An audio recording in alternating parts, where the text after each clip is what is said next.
that's standing there. You reach the final bell. You're the best around. Nothing's gonna ever keep you down. You're the best around. Nothing's gonna ever keep you down. You're the best around. Nothing's gonna ever keep you down. All right, and welcome to the first episode of Estabrook's Excellence in Education APUSH series. For those of you that are in my class, welcome, Mr. Estabrook. For those of you that are discovering this years later, yes, I am that famous Mr. Estabrook that is now a millionaire from his YouTube series. So this is where it all started. Again, welcome. So this is the first one we've done, assuming that mostly anyone that's ever going to watch this will be students in my AP classes. We talked about doing some videos to help better prepare for the AP exam, looking at thesis writing, DBQs breakdown, things like that, as well as just information on different topics. We're going to try to keep these all pretty short. This one's going to be a little bit longer just because I'm doing this little intro here. But this one's going to be on thesis writing, and I'll post them all to YouTube, as well in the Google Classroom, and you'll be able to kind of go back and just look at them and reflect and review and stuff. Obviously, if you have any other questions beyond stuff that's in here, because these are meant to sort of be quick run-throughs on things, just reach out and we'll go over things further. Probably the thing that's going to take longest is just me potentially writing some stuff on the whiteboard here. So we'll kind of see how that plays out. But 5-10 minutes for these videos, just little quick reviews that hopefully will help you guys out a little bit. So today, like I said, is thesis writing, because the thesis is the most important part of any AP essay that you'll write, whether it's a DBQ, whether it's an LEQ. You need a good thesis. If your thesis isn't good, your paper, odds are, is not going to be good. And if your thesis isn't good, you're not going to get the point. And that is a point that you want to get. If you don't get the thesis point, that is not a great start for your essay. And not only is that not a great start, having a great thesis is likely to make your essay itself really good. It gives it structure, it gives it purpose, it gives it a clear direction. Without that, you're just writing. And you want to make sure that you are doing more than just writing, because remembering you get about 40 minutes or so to write your LEQ, about an hour to look at the DBQ, but really about 45 minutes to write the DBQ, 40 minutes to write the LEQ of actual writing. And you got to go quick. And you have to have purpose. If you're just writing to write, you're going to go down this rabbit hole of writing, and you're going to do one of two things. You're just going to write a whole bunch of stuff and not get any points because you're just writing and not proving anything, or you're also just you're just going and going and without any kind of real clear direction to why you're writing, and then you're going to try to bring it all back together, and you might get some points, but ultimately kind of what it's going to do is be a waste of your time. The more structured you can be, because you can write a great essay in 40 minutes, and you'll learn that eventually when you get to the AP exam, and you guys all do write great essays, and you all get 5s, and it's wonderful and fantastic, and we celebrate and have pizza.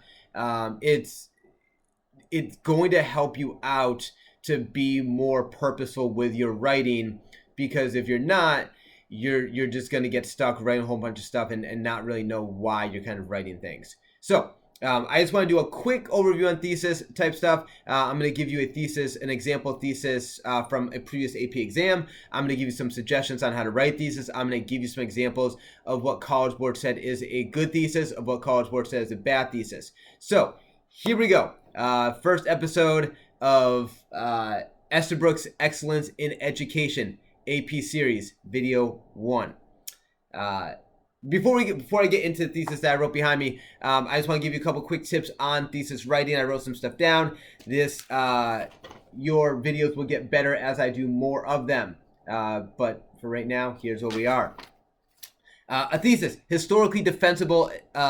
It has to be historically defensible and establishes a line of reasoning, right? These are the two things that you need in your thesis. It needs to be historically accurate. That's easy, right? If it's not historically accurate, obviously you're not going to get the point because this is a history class. It's a history essay and test that you're taking. Line of reasoning, that is the tricky part. A lot of you do line of reasoning plenty fine. The easiest way to think of line of reasoning is that you're A, B, and C, right? I'm doing this, I'm doing this, I'm doing this. We've talked about in class that I'm not a huge fan of A, B, and C. We'll get back to that. I'll show you how you can actually use A, B, and C correctly. And we'll talk more about that. But that's basically your line of reasoning, right?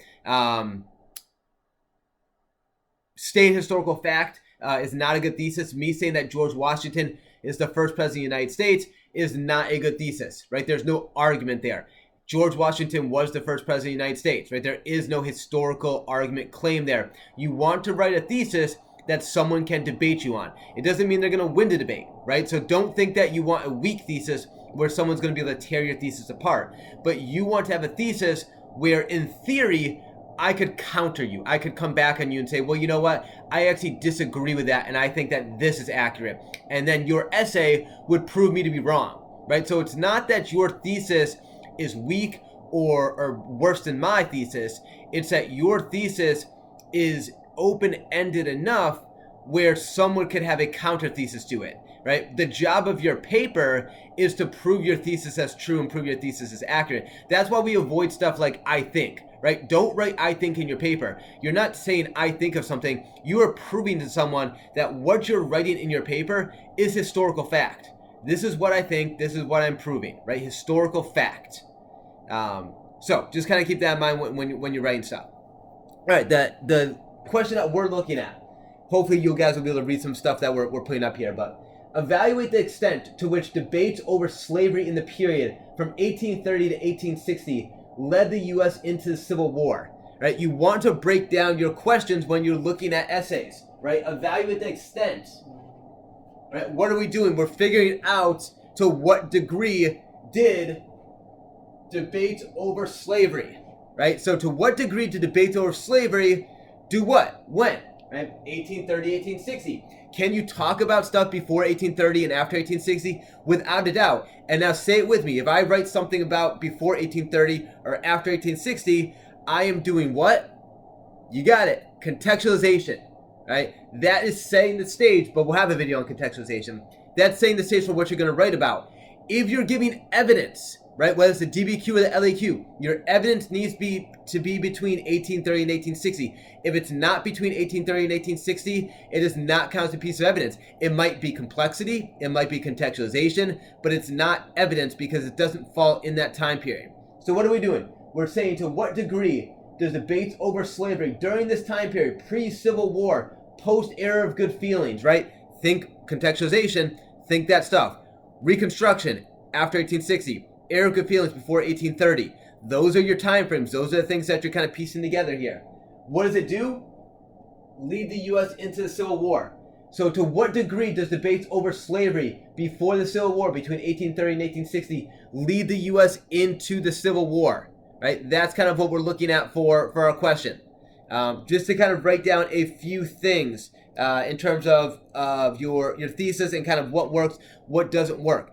Tips for writing a thesis. Make it about history. That's obvious. But you should show knowledge, right? Show knowledge of the topic, because if you don't have knowledge of the topic, it's just something that anyone can write. Now, if you write a thesis that someone off the street that knows nothing about American history can also write, does that mean that you're not going to get the thesis point? Not necessarily, but it doesn't put you down a good line, right? You're taking an AP class to show College Board, to show the AP readers that you understand that you understand history. And your thesis should reflect that you understand the topic.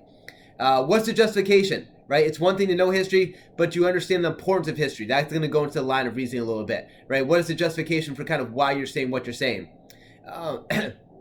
Think themes, right? And make your themes relevant. I'm a big fan of themes. I like themes over A, B, and C. We'll talk about that stuff in a second, but I think themes, when you look at the 9 kind of historical themes, historical thoughts of AP US history, which you guys will know, that's where your themes fall in, right? Are you talking about government? Are you talking about Americanization? Are you talking about imperialism? Are you talking about the workforce? Are you talking about economics, right? What is that larger topic that's going to fit into to this piece, right? When we're looking at this, is it economics? Is it sectionalism? Is it government policies? Is it legislation? Is it nationalism? Right? What is that larger topic that's fitting into this thesis piece here? The A, B, and C thesis does technically prove a line of reasoning, right? If I say blah, blah, blah because of this, this, and this, technically that is a line of reasoning, right? And from my understanding, College Board will likely give you credit for that on the thesis, right? If I specifically state, 3 historical things such as Abraham Lincoln getting elected, the Great Compromise stuff, not the Great Compromise, but looking at Henry Clay and some of his compromises, and looking at crime against Kansas, stuff like that. Like if I specifically state those things, that is showing a lot of reason, because I'm saying, yes, slavery was the main cause of America getting involved in the Civil War because of this, this, and this. That works. I'm not a huge fan because I don't think that sets you up for the complexity idea of it all, right? So in terms of complexity, I'm going to now magically write down a thing here and then come back.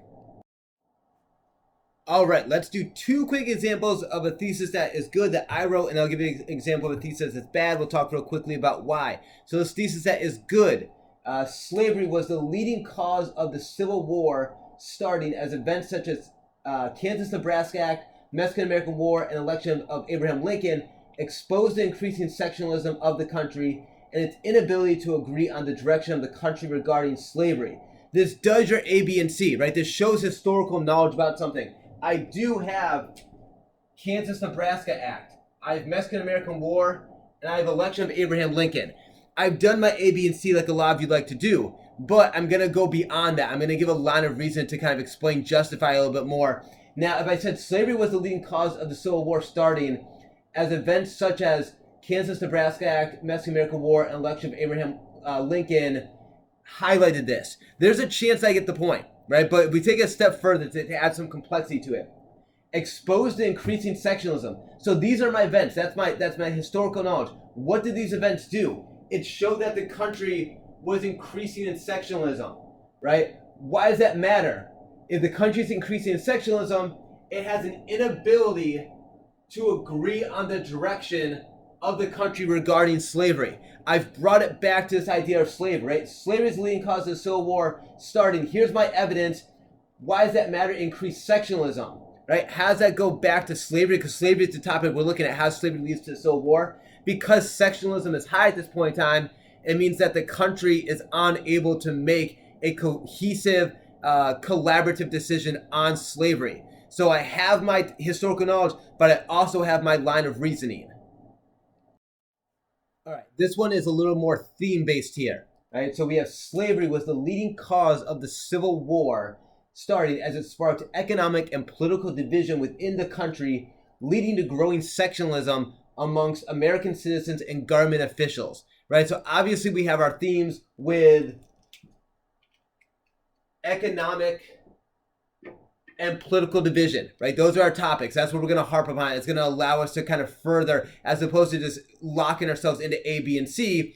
You can say economic. Okay, what economic division was there in the country? Let me elaborate upon that. Political, what political division was there in the country? Let me elaborate upon that. So as opposed to me saying election of Abraham Lincoln and Kansas-Nebraska Act like we did in the last one, I can put that under my political division, right? So it doesn't lock you into being forced to talk about certain things. So it's not necessarily that it's any better than the previous one, but I sometimes like it because it broadens what you can sort of go into. But then we need a line of reasoning, right? So it's the leading cause of the Civil War. It sparks economic and political division within the country. We get back to sectionalism, right? You mentioned sectionalism in the last one. So it's got that, and then growing amongst American citizens and government officials, right? That is my final line of reasoning. Here are the things that are happening. Why do they matter, right? Like, why should anyone care that there's this growing divide within the country, that's just political division? Well, it's tearing apart American citizens, but it's also tearing apart the government. And I think that's an essential piece, because the Civil War probably doesn't happen if the government itself isn't divided, right? So by putting American citizens and government officials at the end, you're going beyond, okay, I just randomly threw in economics. Economics, sure. Economics has a lot to do with everything. By me tying in that this actually ends up dividing the citizens and the government, it shows that I have more knowledge beyond me just kind of throwing out economics and politics into my thesis.